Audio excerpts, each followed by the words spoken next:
was close. Or the numbing terror of a mortar attack at night.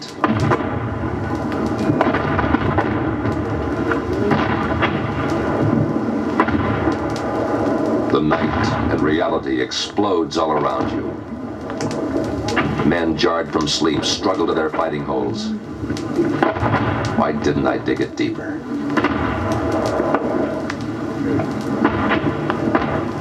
If you have lived through a mortar attack, you know the feeling that every round is going to drop into your hip pocket. And when you're riveted to that heaving, dark earth, every swear word is really a prayer. Damn it.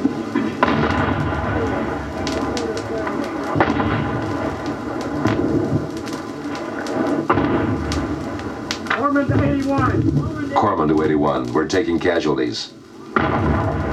There, the flash of enemy mortars from that hilltop. Artillery, call for Artie. In the next foxhole, you can hear the lieutenant already on the phones.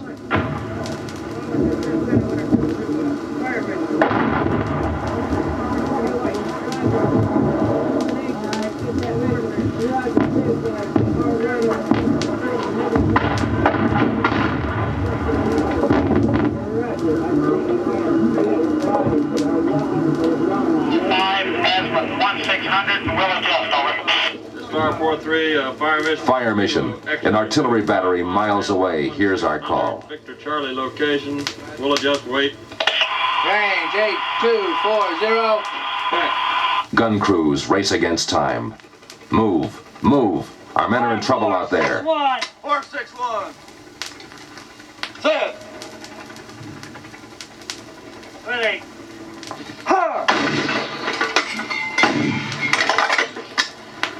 Set.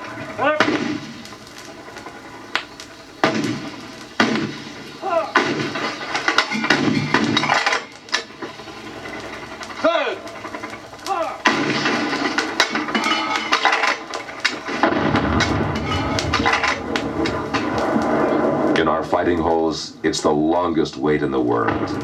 But when artillery arrives, when it drops down Charlie's throat, it's the most beautiful, ugly sound in the world.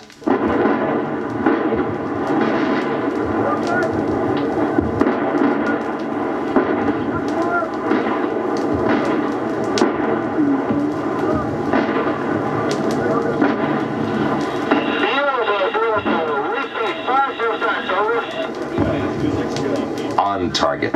Charlie's mortars are stilled. We dig deeper into our holes. We'll sleep there. We collect our casualties. We have 4 wounded, but it's over. And the war is shorter by one more dirty, sleepless, fear-filled night of Vietnam.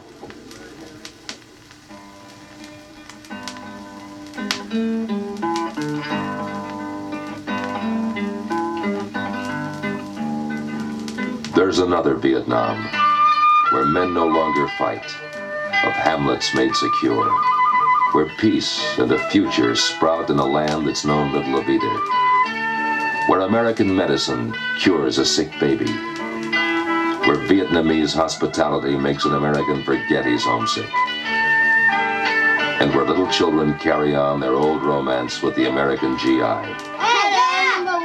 Hey, come here. What's your name? What's your name, you? Number 1. My name's Hank. What's your name? Number 10. You know that. Number 10.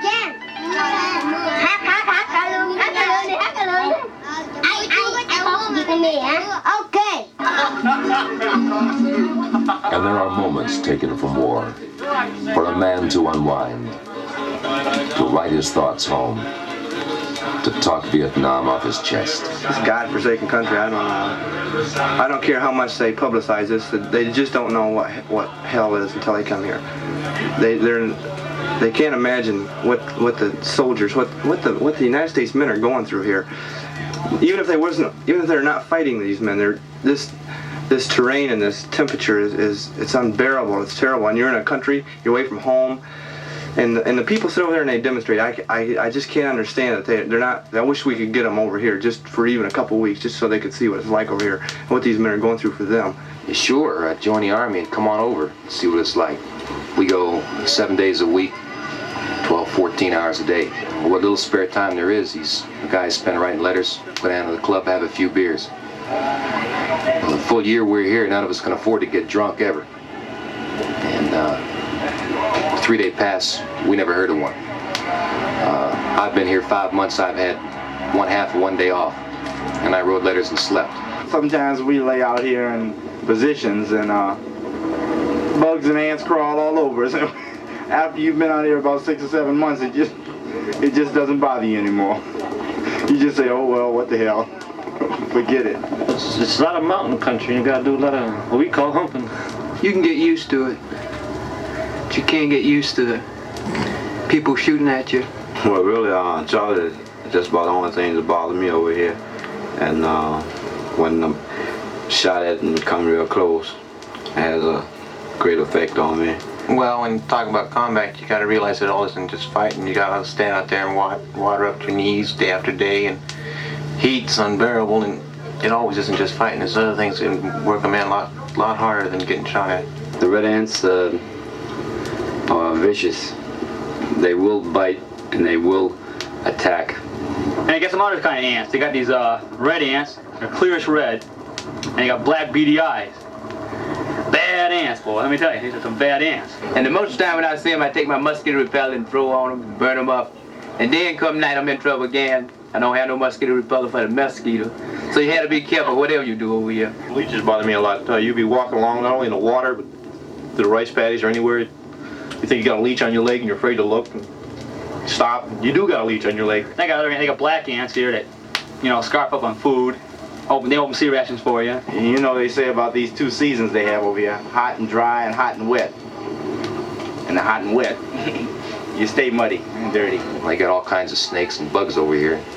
You got the bushmaster and a cobra, bamboo viper and the banana viper, and you name it, they got it. Well, yes, I was laying in the CP one day with my shirt unbuttoned and one crawled up on my stomach and jumped off to the side, but I didn't really get a good look. By the time he was going one way and I was going the other, we was both too fast to recognize each other. These little small ants, and you don't see during the day, they don't even bother you, see. And you lay down at night, you roll your poncho out, you lay down on it, and you devour it right there. You can hang it up. That's about the only kind of ants I can think of right now. Well, these punji sticks, they're a pain sometimes. I tell you, I've been in this platoon for 3 months, but I think that just about anything that happens outside of a person getting shot or anything, that this platoon would laugh about it. I mean, as one of my sergeants told me, I think this platoon could go through hell and come out laughing about it. Well, I'm from Georgia, and I miss laying down on the river at this time of year, fishing. Miss my wife and sleep. Well, our family mostly, just through friends. Cold water. You just can't get it around here. No, other than ice, probably. I don't know, just the normal conveniences that seem like you take for granted all the time when you're at home. Cold milk and ice cream. Good food. I don't know, there's just nothing like an American girl. Mostly I think you think about home, what you're going to do when you get there, and just pass time away, think of the different things you used to do, just hoping for the time when you get to go back.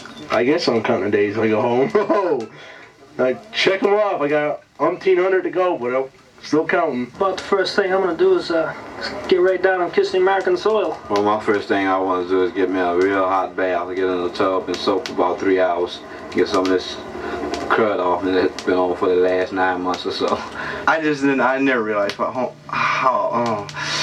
was like, man. I tell you, the United States is terrific. I don't care. Well, all I can say, when I die, I had to go to heaven because I would spend my time in hell because